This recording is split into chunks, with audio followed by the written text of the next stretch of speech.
Pagi itu aku berdiri di tengah ruang makan yang penuh tamu, sementara suara sendok dan piring mendadak berhenti begitu Nyonya Karina menatapku dari ujung meja. Tatapannya tajam, menusuk seolah ingin merobek harga diriku. "Lihatlah kalian semua," katanya lantang. "Perempuan ini sudah 2 tahun tinggal di rumahku, tapi tidak memberi satu pun cucu. Tanah tandus seperti ini cuma membuang waktu." Beberapa tamu tertawa kecil, dan Melati menyandarkan tubuhnya pada Dito dengan manja. "Kasihan, Bu," ujarnya sambil menyeringai ke arahku. "Mungkin tubuhnya memang tidak diciptakan untuk jadi ibu." Dito tidak menoleh padaku, hanya menepuk tangan Melati seolah mendukung hinaan itu. "Aku sudah terlalu lama bersabar," katanya datar. "Aku butuh istri yang berfungsi." Kata itu menghantam dadaku seperti batu besar. Suasana meja berubah menjadi arena di mana aku adalah satu-satunya sasaran. Dan semua orang tampak menikmati pertunjukannya. Tapi sebelum lanjut, saya doakan yang sudah subscribe channel ini. Semoga sehat selalu, panjang umur, rezekinya lancar, dan yang punya hutang segera lunas. Dan jangan lupa komen dari mana kalian nonton video ini. Yuk, kita mulai ceritanya. Pagi itu cahaya menembus tirai berat, membelah debu yang menari di udara ruang makan mewah. Meja panjang berlapis taplak putih bersinar, piring porselen tersusun rapi seolah tidak pernah disentuh oleh luka.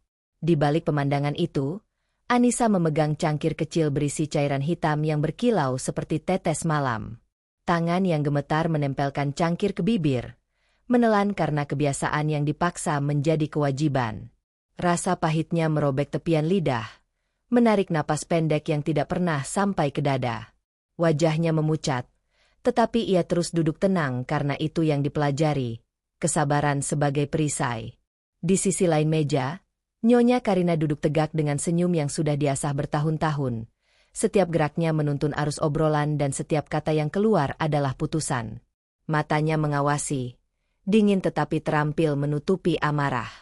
Dito memandang dari sela cangkir kopinya, tidak ada pembelaan di wajahnya, hanya keengganan yang terlatih.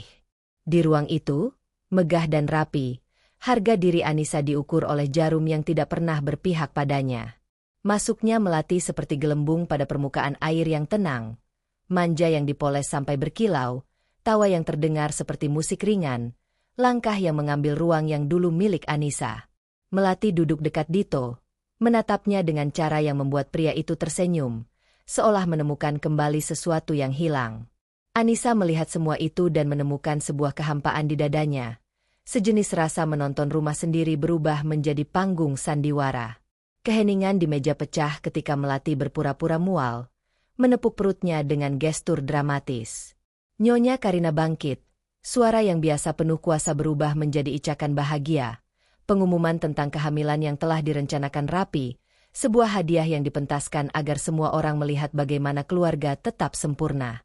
Sorak tamu bayangan memenuhi ruang, tetapi bagi Anissa itu seperti ledakan kaca di telinga. Seluruh ruangan yang semula terasa aman sekarang membungkusnya dengan tuduhan yang tak terucap. Ia menjadi saksi atas kebohongan yang membuahkan luka. Anissa tahu sesuatu berubah di tubuhnya, tapi bukan karena kebahagiaan. Siklus yang kacau, rasa sakit yang datang setiap bulan, semuanya semakin terasa asing setelah ramuan itu. Di setiap teguk, ada niat yang tersembunyi. Di setiap senyum ibu mertuanya, ada rencana yang tak terlihat. Hatinya mulai berontak, bukan dengan teriakan, tetapi dengan sebuah tekad kecil yang tumbuh di tempat paling sepi, mencari tahu apa yang membuat hidupnya direnggut secara perlahan. Keheningan kembali menutup saat piring-piring dikumpulkan. Tapi di dalam kepalanya, pertanyaan-pertanyaan itu bergaung semakin keras. Malam itu Anissa pulang ke kamar dengan langkah yang tampak biasa. Namun di balik lopak matanya sesuatu merencanakan perlawanan. Ini bukan sekadar hinaan. Ini bukan sekadar jamu pahit. Ini adalah awal dari sesuatu yang akan mengguncang semua yang ia kenal. Rumah itu berdiri megah di atas tanah yang diwariskan turun-temurun. Dinding-dindingnya memantulkan cahaya sore seperti sebuah istana yang disepuh kilau emas. Dari luar, siapapun akan menyangka kehidupan di dalamnya penuh kehangatan dan kehormatan. Namun ketika pintunya tertutup, kemewahan itu berubah menjadi labirin sunyi yang menahan napas, seolah setiap langkah harus diawasi agar tidak menyinggung harga diri keluarga terpandang ini. Anissa melangkah di lorong panjang yang berlapis marmer. Bayangannya tercermin kusam di permukaan lantai yang terlalu bersih, terlalu dingin. Di balik punggungnya, suara hak sepatu Nyonya Karina bergema seperti palu penghakiman yang tidak pernah berhenti bekerja. Wanita itu dikenal para tetangga sebagai figur elegan yang dermawan, tetapi di dalam rumah ia menjadi penjaga tahta yang tak segan menyisihkan siapapun yang dianggap tidak layak. Bahkan menantu sendiri. Dito, suami yang seharusnya menjadi sekutu Anissa, hanya terlihat sebagai bayangan yang kehilangan keberanian. Dalam setiap konflik, ia memilih diam, seakan keheningan bisa menolak tanggung jawab dari pundaknya. Ia tumbuh dalam keluarga yang menuntut kesempurnaan, sehingga setiap kelemahan harus disembunyikan dan setiap masalah harus ditutup rapat. Dia menjadi pelindungnya, tetapi diam juga membuatnya perlahan menjauh dari Anissa, meninggalkan istrinya berdiri sendirian menghadapi badai. Melati hadir seperti warna baru yang mencolok di antara suasana rumah yang kaku. Ia bergerak dengan keluasan yang terlalu dibuat-buat, memerhatikan setiap benda berkilau seolah sedang menilai harga yang bisa ia ambil darinya. Ketika ia berjalan melintasi ruang tamu, aroma parfum manisnya meninggalkan jejak yang membuat Anissa merasa seperti pengunjung asing di rumah sendiri. Melati diberi kamar tamu yang lebih luas, lengkap dengan balkon yang menghadap taman. Sementara Anissa tetap di kamar sederhana yang pernah ia isi dengan impian tentang keluarga kecil yang damai. Impian yang kini terasa seperti bayangan buram. Dalam ruang keluarga yang luas, pajangan kristal dan lukisan bergaya klasik tidak mampu menutupi hubungan yang retak. Setiap sudut tampak sempurna, tetapi kesempurnaan itu seperti kulit buah yang mulus menutup daging busuk di dalamnya. Ketika keluarga berkumpul di ruang tengah, percakapan hanya berlangsung satu arah. Nyonya Karina berbicara, Dito mengangguk, Melati menyisipkan tawa, dan Anissa duduk dalam diam yang melukai. Tidak ada ruang bagi suaranya. Setiap kata yang ingin ia ucapkan seperti terperangkap di tenggorokan.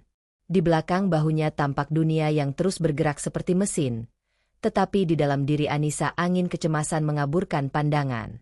Ia merasa tiap dinding rumah mengawasi geraknya, seakan menunggu kesalahan kecil untuk dijadikan alasan menghancurkannya. Namun dari balik ketakutannya, ada kilau kecil dari keteguhan yang ia simpan. Keteguhan itu muncul setiap kali ia teringat alasan ia bertahan, keyakinan bahwa cinta bisa mengubah apapun. Tetapi cinta yang tidak dibalas membuat rumah megah itu terasa makin sempit, seperti sangkar yang dipoles emas. Dan di dalam sangkar itu, Anissa mulai memahami bahwa dirinya bukan lagi bagian dari keluarga yang pernah ia harapkan. Ia hanyalah penghuni yang menunggu sesuatu pecah. Sesuatu yang sudah mulai retak, meski belum terdengar oleh orang lain. Hari-hari berikutnya berjalan seperti lingkaran yang tidak pernah memberi Anissa ruang bernapas. Setiap pagi ia bangun dengan tubuh yang semakin lemah, perut yang terasa seperti ditarik dari dalam, dan kepala yang berdenyut seolah menolak cairan hitam yang terus dipaksakan kepadanya. Namun ia tetap menjalani rutinitas rumah, menyapu lantai yang tidak pernah benar-benar kotor, merapikan bunga yang selalu tampak segar, dan memastikan meja makan selalu siap untuk orang-orang yang merendahkannya. Nyonya Karina memperhatikan gerak-geriknya dengan tatapan yang menilai. Perempuan itu selalu duduk di kursi favoritnya, kursi berlapis beludru merah yang tampak seperti singgasana kecil. Dari sanalah kalimat-kalimat yang menusuk keluar dengan mudah.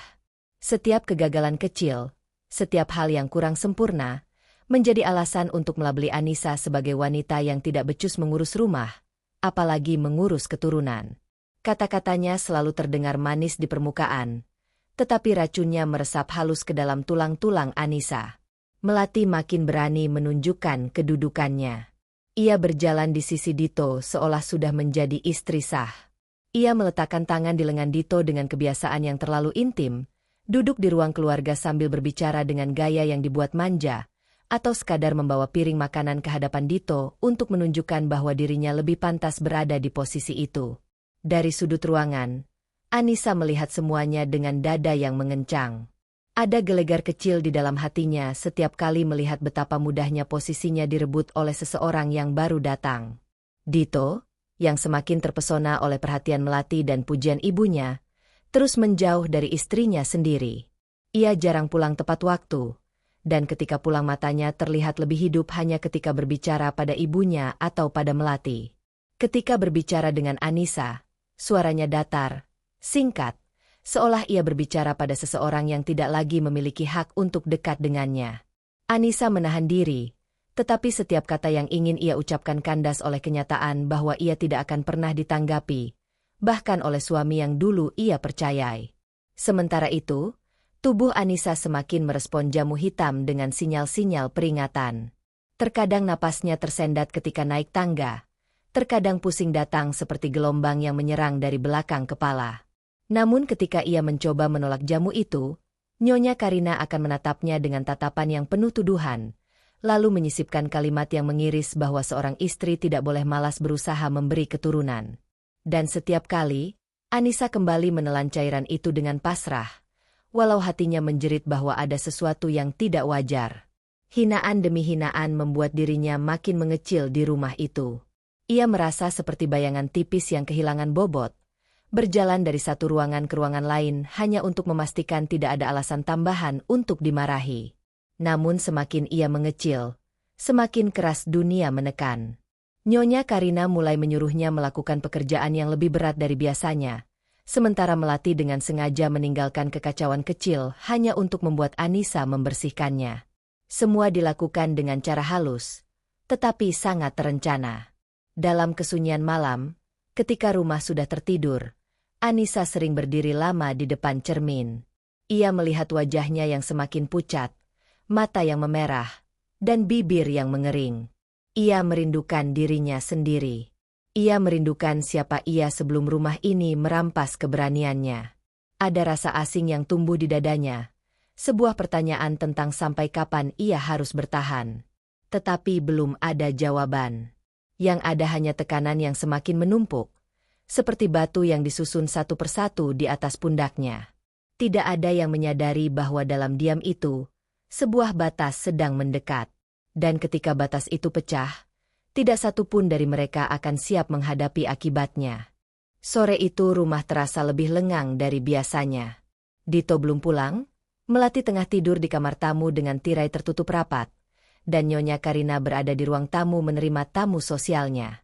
Anissa memanfaatkan keheningan yang langka itu untuk membersihkan lantai atas, sesuatu yang selalu ia lakukan perlahan agar pikirannya tetap sibuk dan tidak terjatuh lagi pada bayangan-bayangan yang menyesakan.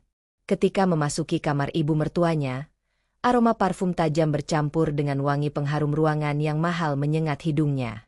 Ruangan itu luas dan tertata sempurna. Setiap benda ditempatkan dengan presisi seolah ada aturan tak tertulis yang tidak boleh dilanggar. Anissa melangkah hati-hati, merapikan lipatan selimut, menyusun ulang bantal, lalu beralih ke meja rias yang dipenuhi botol serum dan krim dengan label berkilau. Semuanya tampak normal, sampai pandangannya jatuh pada keranjang sampah kecil di pojok ruangan. Ia tidak pernah benar-benar memperhatikan isi keranjang itu sebelumnya.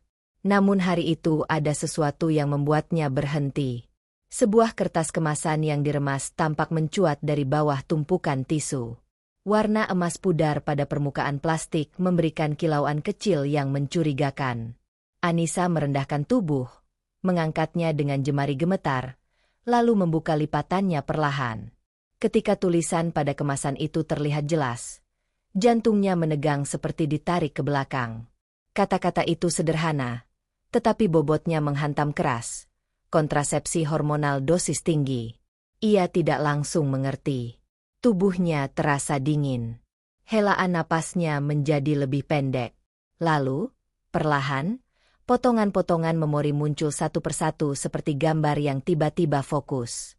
Rasa pahit jamu hitam. Sakit di perut. Siklus yang kacau. Kalimat-kalimat manis dari ibu mertuanya yang selalu terdengar seperti perintah terselubung. Semuanya terhubung dalam satu garis yang mengarah ke kecurigaan paling mengerikan. Terasa seolah ruangan itu berputar sesaat. Tangannya mencengkeram kemasan itu lebih erat, seakan takut benda itu akan menghilang dan membawanya kembali pada ketidakpastian. Kecurigaan berubah menjadi kesadaran yang mengejutkan. Jamu hitam itu bukan penyubur. Itu racun yang merusak tubuhnya perlahan. Racun yang diberikan 2 kali sehari dalam wajah perhatian pura-pura. Anissa berdiri terpaku beberapa detik, menatap dinding-dinding mewah yang kini tampak seperti jeruji besi. Segala sesuatu yang ia alami selama 2 tahun terakhir kini tampak lebih jelas dan lebih kejam. Ia bukan sekadar tidak disukai. Ia sedang disingkirkan. Secara sistematis. Dalam keheningan itu, langkah Nyonya Karina terdengar mendekati tangga. Anissa spontan menyembunyikan kemasan itu di balik bajunya, merapikan diri, lalu keluar dari kamar dengan ekspresi biasa seolah tidak terjadi apa-apa. Namun di balik ketenangan palsu itu, ada denyut baru yang muncul di dadanya. Denyut marah. Denyut sakit. Denyut sadar. Saat ia melewati ibu mertuanya di lorong, tatapan Nyonya Karina seperti pisau yang mengiris dari kepala hingga kaki. Tetapi kali ini Anissa tidak tunduk. Ia merasakan pandangannya sendiri mulai berubah. Lebih tajam meski tetap diam. Ada sesuatu yang menyala pelan di balik iris matanya. Sesuatu yang belum pernah ia izinkan hidup sebelumnya. Malamnya, ketika seluruh rumah tertidur dan hanya suara jam dinding yang menghitung waktu, Anissa duduk di tepi ranjang sambil memegang kemasan plastik itu. Ia memandanginya dengan campuran ngeri dan tekad. Untuk pertama kalinya, ia berjanji pada dirinya sendiri bahwa ia tidak akan membiarkan hidupnya digenggam oleh orang-orang yang ingin menghancurkannya. Bukan lagi. Dalam senyap yang pekat, satu kalimat membentuk dirinya sendiri di dalam pikiran Anissa. Sebuah tekad yang sederhana, namun mematikan. Ia harus mencari kebenaran. Dan ia akan menemukannya, apapun harganya. Sore itu rumah terasa lebih lengang dari biasanya. Dito belum pulang, Melati tengah tidur di kamar tamu dengan tirai tertutup rapat, dan Nyonya Karina berada di ruang tamu menerima tamu sosialnya. Anissa memanfaatkan keheningan yang langka itu untuk membersihkan lantai atas, sesuatu yang selalu ia lakukan perlahan agar pikirannya tetap sibuk dan tidak terjatuh lagi pada bayangan-bayangan yang menyesakan. Ketika memasuki kamar ibu mertuanya, aroma parfum tajam bercampur dengan wangi pengharum ruangan yang mahal menyengat hidungnya.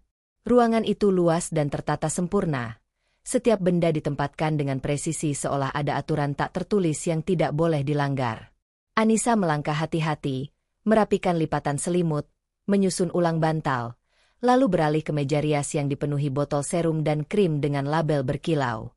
Semuanya tampak normal, sampai pandangannya jatuh pada keranjang sampah kecil di pojok ruangan. Ia tidak pernah benar-benar memperhatikan isi keranjang itu sebelumnya. Namun hari itu ada sesuatu yang membuatnya berhenti. Sebuah kertas kemasan yang diremas tampak mencuat dari bawah tumpukan tisu. Warna emas pudar pada permukaan plastik memberikan kilauan kecil yang mencurigakan.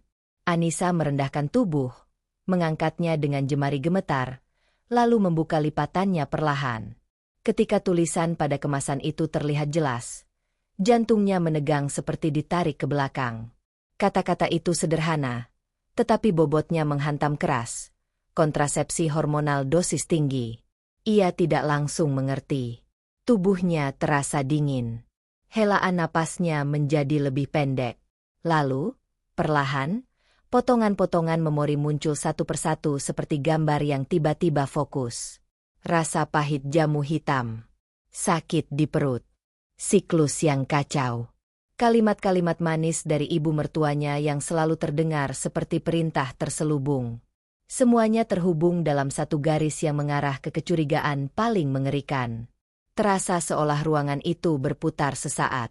Tangannya mencengkeram kemasan itu lebih erat. Seakan takut benda itu akan menghilang dan membawanya kembali pada ketidakpastian. Kecurigaan berubah menjadi kesadaran yang mengejutkan. Jamu hitam itu bukan penyubur. Itu racun yang merusak tubuhnya perlahan. Racun yang diberikan 2 kali sehari dalam wajah perhatian pura-pura. Anissa berdiri terpaku beberapa detik, menatap dinding-dinding mewah yang kini tampak seperti jeruji besi. Segala sesuatu yang ia alami selama 2 tahun terakhir kini tampak lebih jelas dan lebih kejam. Ia bukan sekadar tidak disukai. Ia sedang disingkirkan. Secara sistematis. Dalam keheningan itu, Langkah Nyonya Karina terdengar mendekati tangga. Anissa spontan menyembunyikan kemasan itu di balik bajunya, merapikan diri, lalu keluar dari kamar dengan ekspresi biasa seolah tidak terjadi apa-apa. Namun di balik ketenangan palsu itu, ada denyut baru yang muncul di dadanya. Denyut marah, denyut sakit, denyut sadar. Saat ia melewati ibu mertuanya di lorong, tatapan Nyonya Karina seperti pisau yang mengiris dari kepala hingga kaki. Tetapi kali ini Anissa tidak tunduk. Ia merasakan pandangannya sendiri mulai berubah. Lebih tajam meski tetap diam. Ada sesuatu yang menyala pelan di balik iris matanya. Sesuatu yang belum pernah ia izinkan hidup sebelumnya. Malamnya, ketika seluruh rumah tertidur dan hanya suara jam dinding yang menghitung waktu, Anissa duduk di tepi ranjang sambil memegang kemasan plastik itu. Ia memandanginya dengan campuran ngeri dan tekad. Untuk pertama kalinya, ia berjanji pada dirinya sendiri bahwa ia tidak akan membiarkan hidupnya digenggam oleh orang-orang yang ingin menghancurkannya. Bukan lagi. Dalam senyap yang pekat, satu kalimat membentuk dirinya sendiri di dalam pikiran Anissa.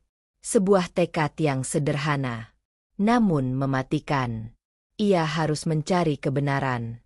Dan ia akan menemukannya, apapun harganya. Sejak malam ketika kemasan itu ditemukan, langkah Anissa berubah. Ada ketenangan aneh yang membungkus tubuhnya, bukan karena rasa pasrah, tetapi karena tekad yang mulai tumbuh dari luka yang terlalu lama dibiarkan terbuka. Ia tidak lagi berjalan sebagai seorang istri yang tunduk. Ia berjalan sebagai seseorang yang sedang mengumpulkan potongan kebenaran yang telah dirampas darinya. Kesempatan datang 2 hari kemudian. Dito pergi lebih pagi dari biasanya. Melati sedang mengikuti kelas senam kehamilan di pusat komunitas, dan Nyonya Karina dijemput untuk menghadiri rapat perkumpulan ibu-ibu sosial. Rumah itu akhirnya menjadi ruang kosong yang tidak lagi mengawasi. Anissa berdiri di lorong, memegang tas kecil, dan akhirnya mengambil langkah pertama menuju kebenaran yang sejak lama dicuri darinya. Fatimah adalah satu-satunya orang yang wajahnya muncul ketika ia memikirkan kata pertolongan. Sahabat masa kecil itu tinggal tidak jauh dari rumah sakit tempat ia bekerja. Ketika Anissa tiba, Fatimah langsung melihat perubahan di wajahnya. Ada ketegangan halus di balik senyum tipisnya, seperti seseorang yang baru saja menyaksikan pintu rahasia terbuka. Mereka duduk di ruang kerja kecil Fatimah yang dipenuhi aroma obat dan udara pendingin yang dinginnya terasa seperti peringatan. Anissa mengeluarkan botol kecil berisi sisa jamu yang masih ia simpan di balik lemari. Cairan hitam itu berkilau pekat, seolah menyimpan rahasia yang lebih dalam daripada warnanya. Fatimah memerhatikannya dengan alis berkerut, lalu memutuskan untuk mengujinya secara diam-diam. Hasilnya membuat keduanya terdiam lama. Cairan itu mengandung zat kontrasepsi dosis tinggi, bahan kimia yang tidak seharusnya diberikan tanpa pengawasan medis, apalagi diminum 2 kali sehari seperti yang dialami Anissa. Tubuh Anissa terasa dingin.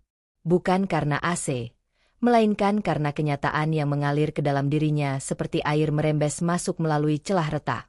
Rasa getir memenuhi rongganya, campuran antara lega karena akhirnya mengerti dan ngeri karena menyadari kedalaman pengkhianatan itu. Namun perjalanan tidak berhenti di situ. Fatimah, dengan naluri medis yang tajam, menatap Anissa lalu memutuskan untuk melakukan pemeriksaan tambahan. Hasil pemeriksaan menunjukkan bahwa tubuh Anissa sehat, jauh dari masalah kesuburan. Kesuburannya tidak pernah bermasalah. Masalahnya ada di tempat lain. Rasa curiga yang tidak ingin mereka akui muncul pada saat yang bersamaan. Keduanya saling menatap, lalu Fatimah membuka berkas lama di ruangan arsip digital rumah sakit. Nama Dito muncul pada layar monitor, dan dengan jari yang sedikit gemetar, Fatimah membuka rekam medis yang sudah lama tidak tersentuh. Di bagian bawah laporan pemeriksaan terlihat sebuah diagnosis yang membuat napas Anissa tertahan. Azospermia permanen. Kemandulan total sejak remaja. Kondisi yang tidak bisa dipulihkan. Kenyataan itu jatuh seperti palu besar yang menghantam lantai. Dunia yang selama ini dibangun oleh keluarga mertuanya, dunia yang memaksa Anissa meminum racun setiap hari, ternyata berdiri di atas kebohongan besar yang dipelihara dengan kejam. Dito bukan hanya pengecut. Ia adalah potret dari ketidakjujuran yang dilapisi gengsi dan disembunyikan dari istri yang ia tuduh tidak mampu memberi keturunan. Anissa menunduk, menatap bayangannya sendiri di layar monitor yang memantulkan cahaya redup. Dalam pantulan itu, ia melihat dirinya berdiri di antara dua kebenaran yang menghancurkan sekaligus membebaskan. Jamu itu sengaja merusaknya. Dito mandul seumur hidup. Dan ibu mertuanya lebih memilih menghancurkan hidup menantu daripada mengakui aib anaknya. Ketika Anissa keluar dari rumah sakit, matahari mulai bergerak turun, meninggalkan garis-garis keemasan di langit yang luas. Gaduh kota tidak mampu menembus ketenangan yang kini melingkupi langkahnya. Ia memegang dua lembar bukti di dalam tasnya, seolah memegang kunci yang bisa membuka pintu menuju kehidupan baru. Langkahnya mantap. Diam, tetapi bernada final. Dunia tidak akan lagi memperlakukannya seperti korban. Tidak setelah hari itu. Tidak setelah kebenaran membuka semua topeng yang menutupinya selama ini. Malam itu rumah besar keluarga Dito disulap menjadi arena kemewahan yang mencolok. Lampu gantung kristal memantulkan kilau emas. Meja panjang dipenuhi hidangan mahal, dan tawa para tamu bercampur dengan musik lembut yang mengalun di latar. Dari luar, pesta syukuran kehamilan Melati tampak seperti perayaan bahagia, tetapi bagi Anissa, setiap sudut ruangan adalah panggung tempat dirinya akan dihancurkan untuk terakhir kalinya. Ia berdiri di dekat pilar marmer, memperhatikan bagaimana Melati berjalan di antara para tamu dengan tangan bertumpu manja di perutnya yang masih rata. Tawa Melati terdengar ringan, tetapi matanya mengawasi Anissa dengan kepongahan yang nyaris tidak disembunyikan. Nyonya Karina melangkah di belakangnya, memamerkan cucu yang baru saja ia sambut sebagai berkah bagi keluarga. Senyumnya penuh kemenangan, seperti seseorang yang percaya semua rancangannya telah berhasil. Dito, berbalut kemeja terbaiknya, tampak paling bangga di antara semuanya. Ia menyapa tamu-tamu penting, menyebut dirinya calon ayah dengan nada yang penuh kebanggaan. Sesekali ia melirik Anissa seperti seseorang yang sedang menunggu pengakuan kalah dari pihak lawan. Ia tidak tahu bahwa orang yang ia kira korban sudah memegang kebenaran yang bisa menjatuhkannya dalam hitungan detik. Ketika pesta mencapai puncaknya, Nyonya Karina mengambil alih panggung kecil di tengah aula. Suaranya menggema jelas, penuh kemegahan dan kepastian. Ia berbicara tentang anugerah, tentang kebahagiaan, tentang keluarga yang sempurna. Dan ketika semua orang terfokus padanya, ia memanggil nama Anissa dengan nada yang terdengar seperti panggilan terakhir sebelum pintu dikunci selamanya. Anissa melangkah maju, tubuhnya tenang meski udara di sekelilingnya terasa tajam. Sorotan mata para tamu mengikuti setiap geraknya. Dito menyerahkan sebuah map tipis berisi surat cerai, disodorkan tanpa perasaan, seolah hanya menyerahkan amplop undangan biasa. Ada senyuman puas di sudut bibirnya. Seperti seseorang yang percaya bahwa ini adalah momen ketika ia akhirnya terbebas dari aib yang tak pernah ia akui. Suasana menjadi hening. Hening yang panjang. Lalu tawa kecil dari beberapa tamu pecah, disusul bisik-bisik yang merambat cepat. Anissa menatap map di tangannya, dan dalam ketenangan itu, ia membubuhkan tanda tangan tanpa ragu.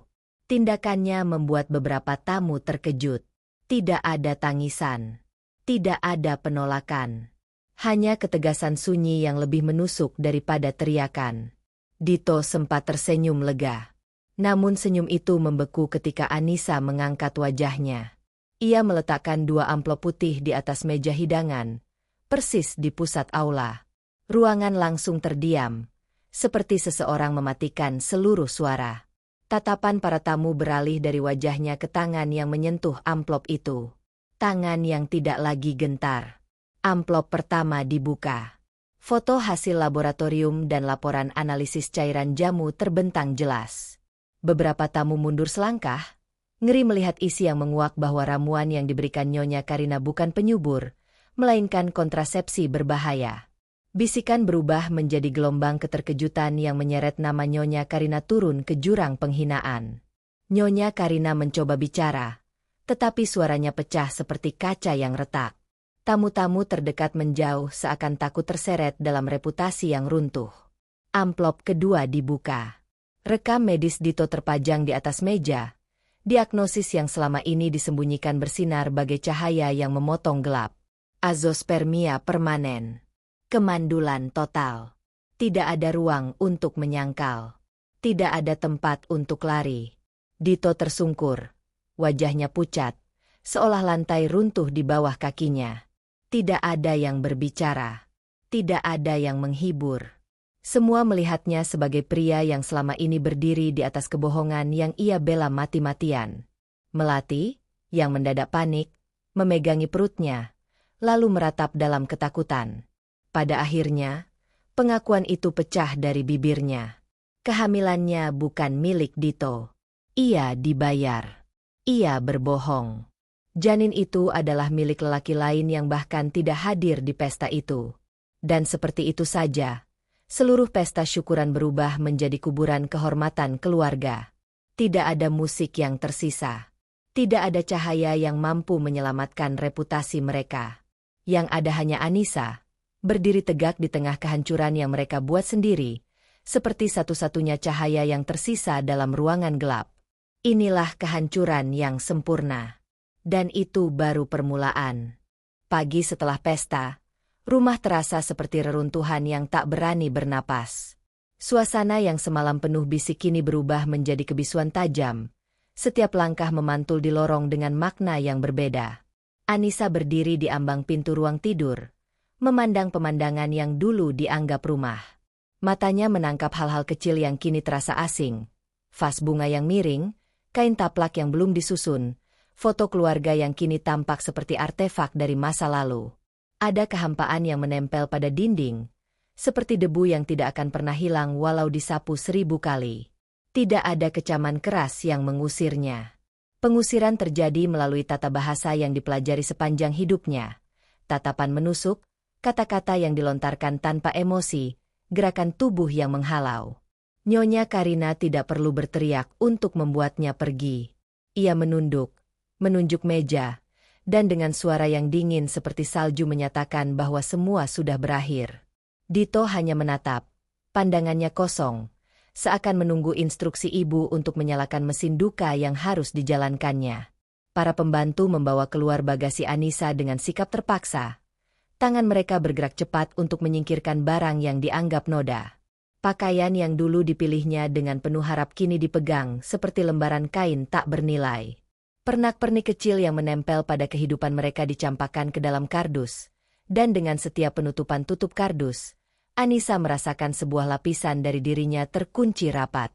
Ia berjalan tanpa mengeluarkan suara, tetapi hatinya memekik, bukan karena ingin menolak, melainkan karena proses perampasan yang begitu rapi dan terstruktur. Tetapi penghinaan terbesar bukan berasal dari benda. Itu datang dari cara orang-orang yang pernah memuji melihatnya sekarang. Tamu-tamu semalam yang ikut bersorak kini menghindar. Tatapan mereka seperti cermin yang memantulkan aib yang mereka takutkan menempel pada mereka jika terlalu lama menatap. Anak-anak tetangga yang dulu menoleh manis saat ia lewat sekarang tidak berani menyapa. Tetangga yang pernah meminjam gula kini menutup pintu. Dunia yang semula tampak luas menyusut menjadi lorong sempit yang memaksa Anissa berjalan cepat. Saat ia menatap ke belakang, Nyonya Karina berdiri di ambang pintu, wajahnya kaku seperti patung yang dibuat untuk menahan perasaan. Tidak ada penyesalan yang terlihat di mata wanita itu, hanya rasa puas yang dingin, seolah tugas yang menjatuhkan telah selesai dengan baik. Di bibirnya ada kata-kata yang dipilih untuk membuat luka tetap segar. Nasihat moral yang terselubung sebagai tanggung jawab, petuah tentang harga diri yang kini terasa seperti ejekan. Dito tidak mengangkat tangan untuk menahan. Ia mengikuti arus seperti reruntuhan yang hanya meluncur ke bawah. Anissa keluar dari rumah itu dengan tas di tangan dan beberapa kotak yang diangkat oleh pembantu. Matahari memukul kulitnya dengan kilasan yang tajam, bukan seperti kehangatan, tetapi sebagai sorotan yang menyoroti setiap bekas. Di jalan kecil menuju gerbang, beberapa tetangga berdiri memandang dari balik pagar. Ada yang menoleh cepat ketika ia lewat, ada yang sengaja menutup jendela. Anissa merasakan tatapan-tatapan itu seperti jarum, menusuk sampai ke balik kulit. Ia tidak menangis. Air matanya disimpan, bukan karena ia tidak ingin merasakan, tetapi karena ia memilih menahan agar amarahnya tidak berubah menjadi penyesalan yang lunak. Dengan langkah yang tidak tergesa namun mantap, ia melangkah ke taksi yang telah ia sewa diam-diam. Di kursi belakang, ia menutup mata sebentar, membiarkan ingatan tentang tawa palsu tadi malam melintas seperti film yang diputar mundur. Ia membawa bukti kebenaran di dalam tas. Tetapi hari itu bukan hari untuk konfrontasi. Hari itu adalah hari untuk mengumpulkan kembali potongan dirinya yang tercerai, menata ulang benang-benang yang putus, dan mencari tempat di mana namanya bukanlah kata yang dipakai untuk menghina. Di antara kepingan kehormatan yang runtuh, ada satu hal yang tetap utuh, keputusan. Ia memilih tidak membalas dengan kebencian yang sama, memilih untuk tidak mengubur dirinya dalam dendam yang menghancurkan. Pilihan itu bukan kelemahan, melainkan kekuatan baru yang mulai tumbuh. Ketika taksi melaju meninggalkan gerbang besi rumah yang kini tampak seperti benteng yang menutup, Anissa menatap ke depan, ke jalan yang panjang dan belum terpetakan. Ada ketidakpastian, tetapi ia merasakan sesuatu yang tak pernah ia rasakan sebelumnya. Kebebasan yang pahit, tapi nyata. Di akhir hari itu, ketika malam turun dan lampu-lampu kota menyala, Anissa duduk di kamar kecil yang disewa. Ia meletakkan semua kotak di lantai, membuka salah satu dan memeriksa benda-benda yang tersisa. Setiap objek membawa cerita, setiap cerita membawa luka. Ia membiarkan rasa sakit itu hadir, menerima bahwa hidupnya telah berubah, dan merencanakan langkah berikutnya dengan hati yang lebih keras dari sebelumnya. Pengusiran telah merenggut banyak hal, tetapi ia masih memegang harga dirinya. Itu cukup untuk memulai kembali. Kamar sempit yang kini menjadi tempat tinggal Anissa tidak lebih besar dari lemari pakaian di rumah mertuanya dulu. Cat dindingnya mengelupas di beberapa bagian, jendela berdebu menahan cahaya matahari yang masuk dengan enggan, dan suara hiruk-pikuk jalan kecil di luar menyelinap tanpa permisi. Namun di ruang yang sederhana itu, tidak ada mata yang mengawasi setiap geraknya. Tidak ada perintah yang melukai. Tidak ada senyum palsu yang menyembunyikan racun. Hanya kesunyian yang kadang begitu padat hingga menekan dada. Hari-harinya berubah menjadi rangkaian rutinitas yang menuntut ketahanan. Ia bangun lebih pagi dari kebiasaan, menyiapkan sarapan sederhana yang rasanya hambar karena lidahnya masih menyimpan pahit jamu yang pernah ia telan. Lalu ia berangkat bekerja paruh waktu di sebuah toko kain milik kenalan ibunya.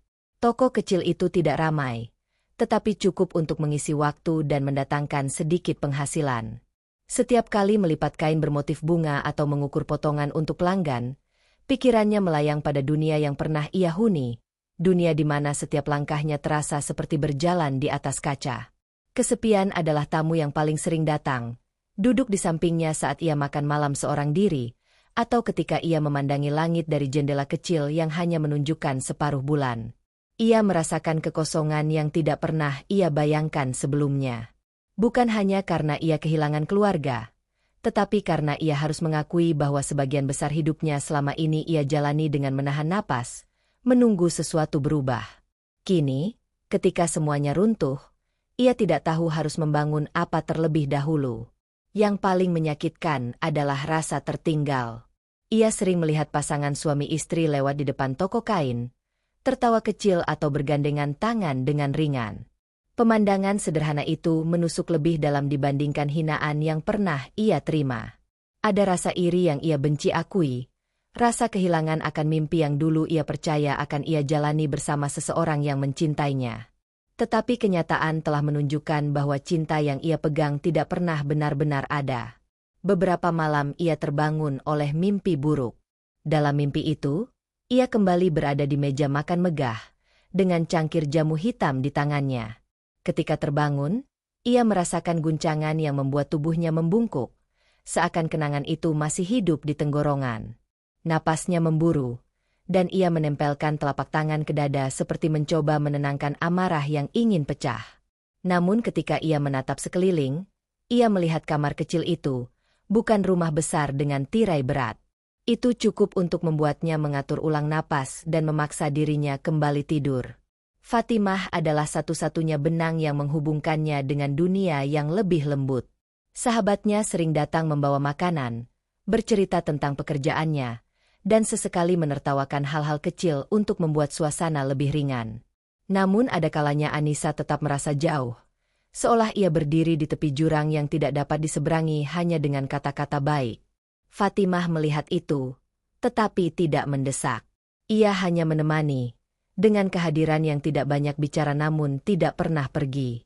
Di tengah kesengsaraan yang perlahan menjadi rutinitas, satu perubahan kecil terjadi. Tubuh Anissa mulai pulih.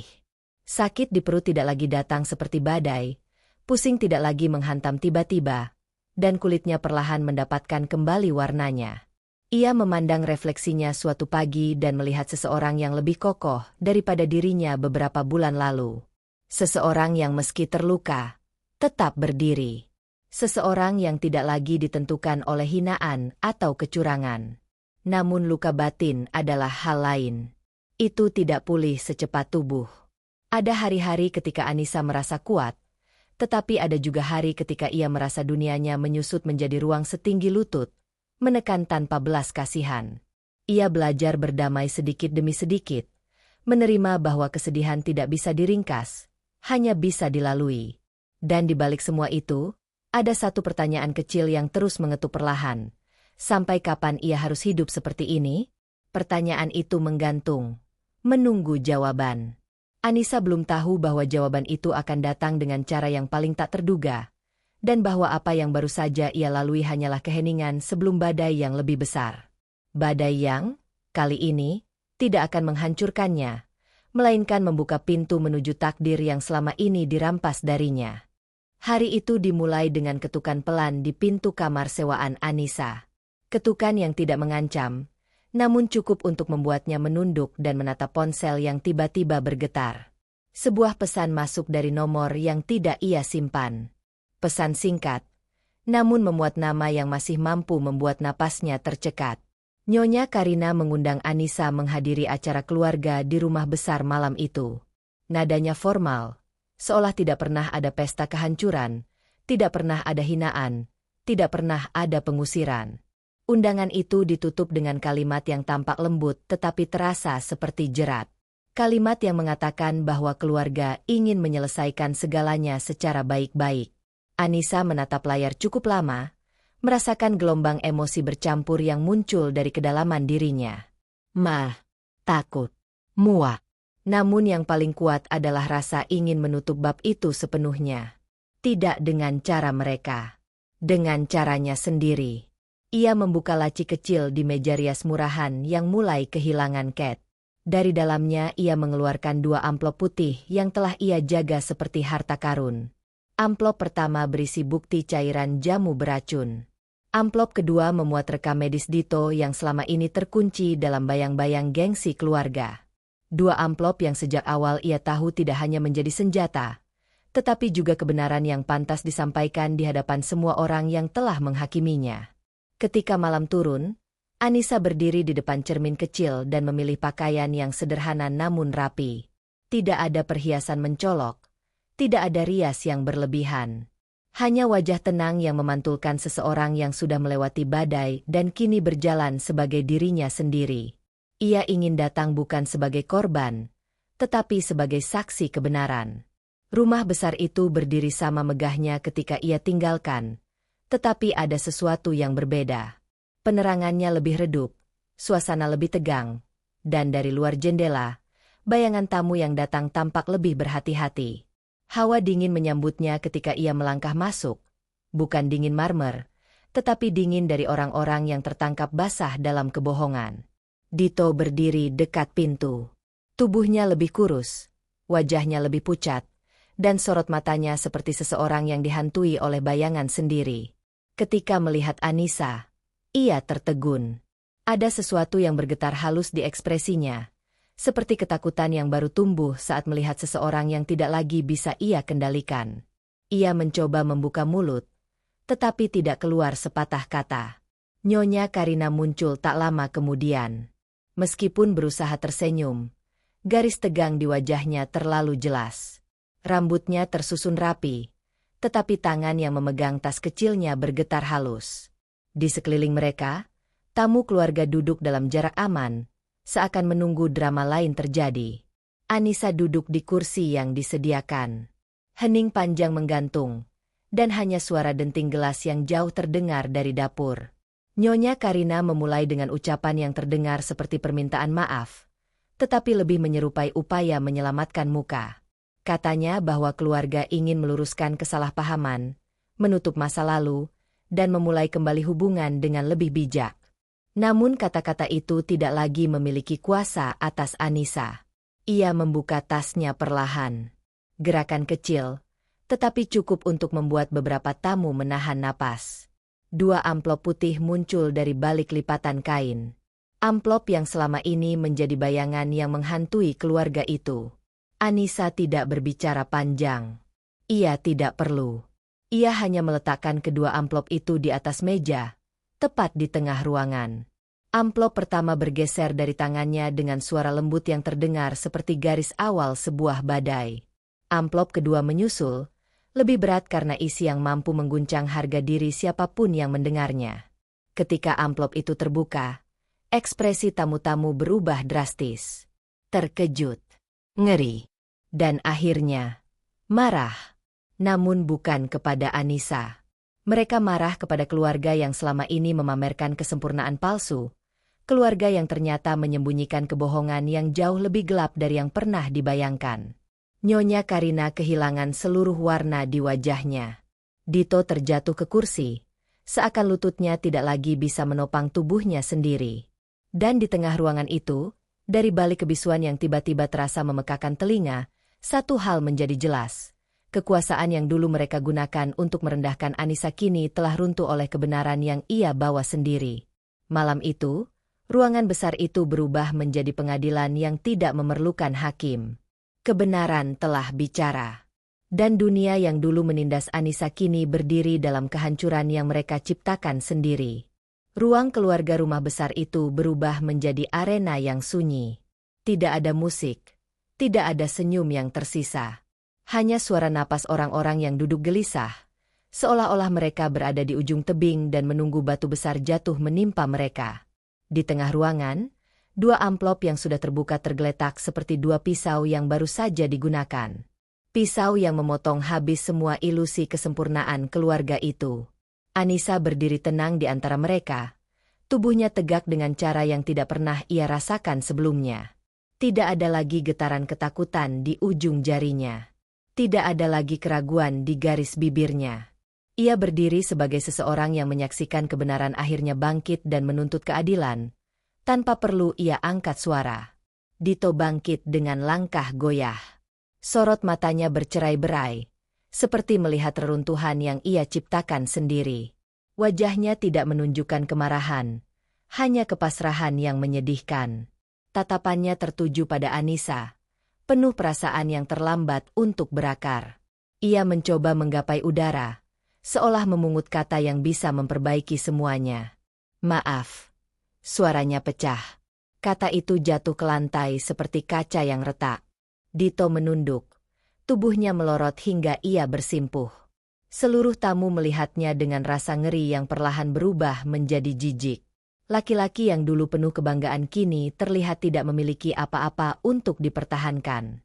Nyonya Karina berdiri tidak jauh. Tubuhnya gemetar meski ia berusaha terlihat tegak. Segala kehormatan yang ia banggakan selama bertahun-tahun runtuh dalam hitungan menit. Ia menatap Anissa dengan mata yang biasanya tajam, kini penuh kepanikan. Bibirnya bergerak, namun tidak ada kata yang keluar. Suaranya hilang, ditelan oleh rasa takut yang ia ciptakan sendiri sepanjang hidupnya. Melati, yang sejak tadi memegang perutnya dengan pura-pura cemas, akhirnya terisak hebat. Ia mengaku semua kebohongan karena tidak tahan dengan tatapan para tamu yang menuntut penjelasan. Kata-katanya terputus-putus. Tubuhnya bergetar ketika mengakui bahwa janin itu bukan milik Dito. Pengakuan itu membuat suara tamu-tamu meledak seperti riuh api yang menyambar kayu kering. Beberapa berdiri, beberapa menggeleng tidak percaya. Semua mengalihkan pandangan dari Melati seolah ia membawa wabah yang merusak reputasi siapapun yang dekat dengannya. Di tengah kekacauan itu, Nyonya Karina akhirnya memaksakan suara keluar dari tenggorokannya. Ia mencoba meminta maaf, tetapi kata-katanya terdengar seperti serpihan logam yang digesekkan. Tidak ada yang mempercayainya. Semua yang hadir tahu bahwa kemurahan hatinya selama ini hanyalah topeng yang melapisi kebohongan. Wajahnya pucat, matanya berkaca-kaca, tetapi air mata itu tidak membawa simpati. Tidak ada yang tersisa untuk diselamatkan dari kehormatannya. Anissa memandang semuanya dari jarak dekat, namun tetap terasa seperti berada di balik kaca. Ia melihat kehancuran itu dengan hati yang berat, namun juga dengan ketenangan yang tidak pernah ia duga akan ia miliki. Ia tidak merasakan kegembiraan melihat mereka runtuh. Hanya lega. Lega karena kebenaran akhirnya tidak lagi terpenjara dalam diam. Dito merangkak mendekatinya. Tangannya terulur dengan putus asa. "Anissa, tolong, dengarkan aku." Suaranya pecah menjadi bisikan yang memalukan. Ia memohon agar Anissa memberinya kesempatan. Memohon agar ia bisa menebus kesalahan. Memohon agar Anissa tidak meninggalkannya. Anissa menatapnya dengan mata yang jernih, tidak berisi kebencian maupun kasih. Ia hanya melihat seorang pria yang terperangkap dalam kebohongan yang ia biarkan tumbuh terlalu lama. Seorang pria yang memilih diam ketika istrinya dihancurkan perlahan. Seorang pria yang berdiri di sisi yang salah sampai kebenaran memaksanya berlutut. "Kesempatan itu sudah hilang," kata Anissa. Suaranya tenang namun tegas. Kalimat itu tidak diucapkan dengan dendam, tetapi dengan ketegasan seseorang yang akhirnya memahami nilai dirinya. Kata-katanya memutus rantai yang telah lama membelitnya. Nyonya Karina terhuyung ke kursi, meremas dadanya sendiri. Ada sesuatu yang pecah di dalam dirinya. Bukan fisik, tetapi harga diri yang sudah lama ia jadikan fondasi hidup. Ia memanggil nama Anissa dengan suara yang patah, tetapi Anissa tidak membalas. Tidak karena benci, melainkan karena ia akhirnya memahami bahwa tidak semua permintaan maaf harus diterima.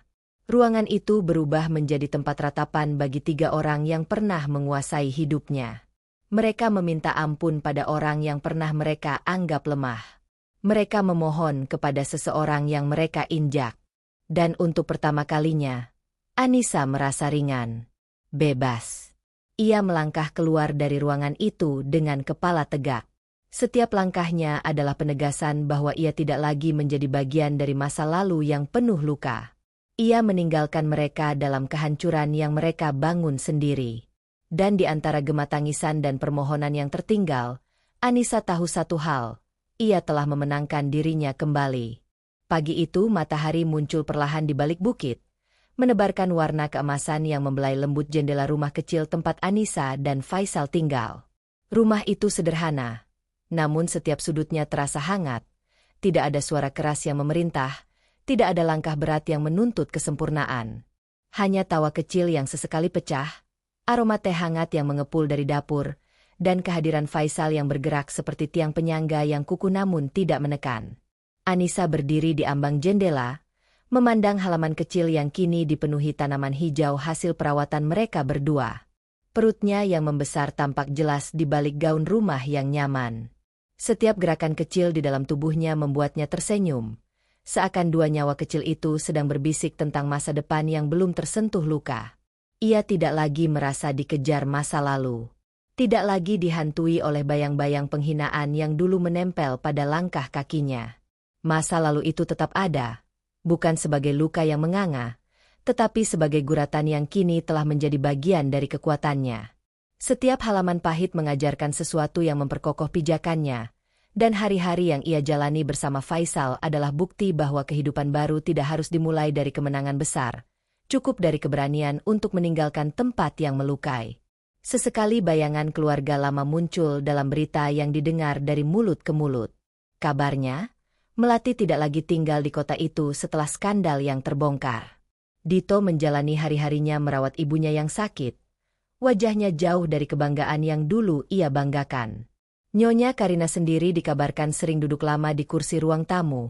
Tatapannya kosong, seakan mencari sesuatu di masa lalu yang tidak pernah ia hargai ketika masih memilikinya. Anissa mendengarnya tanpa gembira dan tanpa dendam. Hidup telah menjatuhkan keadilan dengan caranya sendiri. Suatu siang, ketika Anissa dan Faisal mengunjungi rumah sakit untuk pemeriksaan rutin, Takdir mempertemukannya kembali dengan masa lalu. Dito sedang duduk di ruang tunggu dengan wajah kusam. Tubuhnya tampak lebih kecil dari yang Anissa ingat, seakan beban hidup telah meluruhkan seluruh kebanggaan yang pernah menegakkan bahunya. Ketika pandangan mereka bertemu, Dito berdiri refleks, namun tidak mendekat. Di wajahnya ada rasa malu, takut, dan penyesalan yang berbaur tanpa mampu ia sembunyikan. Ia sempat membuka mulut, mungkin ingin menyapa atau meminta maaf lagi. Namun Anissa hanya tersenyum kecil. Senyum yang tidak menawarkan kedekatan, namun tidak pula memutuskan kebencian. Senyum itu menandai batas antara hidup yang telah ia tutup dan hidup baru yang tidak ingin ia nodai dengan dendam lama. Dito menunduk, menerima batas itu tanpa suara. Anissa melangkah pergi, menyadari dirinya telah benar-benar bebas. Ketika kembali ke rumah, ia duduk di kursi rotan sambil memandangi Faisal yang sedang merapikan alat berkebunnya. Pria itu berhenti sejenak untuk menatapnya. Matanya penuh kehangatan yang membuat dada Anissa menghangat. Ia mengingat masa ketika ia tidak percaya akan ada seseorang yang melihatnya tanpa beban masa lalu. Namun kini, ia hidup bersama seseorang yang tidak menuntut, tidak merendahkan, tidak memaksa. Seseorang yang mencintainya karena dirinya sendiri. Malam turun perlahan. Faisal menyalakan lampu temaram di ruang tengah. Di pelukan suaminya, Anissa merasakan dua tendangan kecil dari dalam perutnya. Ia tersenyum, membiarkan air mata haru mengalir pelan. Itu bukan air mata sedih, melainkan syukur. Syukur karena hidup membawanya melewati badai tanpa mematahkan dirinya. Ketika lampu rumah akhirnya dipadamkan, dunia terasa tenang untuk pertama kalinya setelah sekian lama. Tidak ada sorak hinaan, tidak ada racun yang disamarkan sebagai ramuan, tidak ada permainan kekuasaan yang membelenggu. Hanya keluarga kecil yang tumbuh dari cinta yang jujur dan pilihan yang berani. Epilog itu menutup kisah panjangnya dengan satu pesan yang menancap dalam.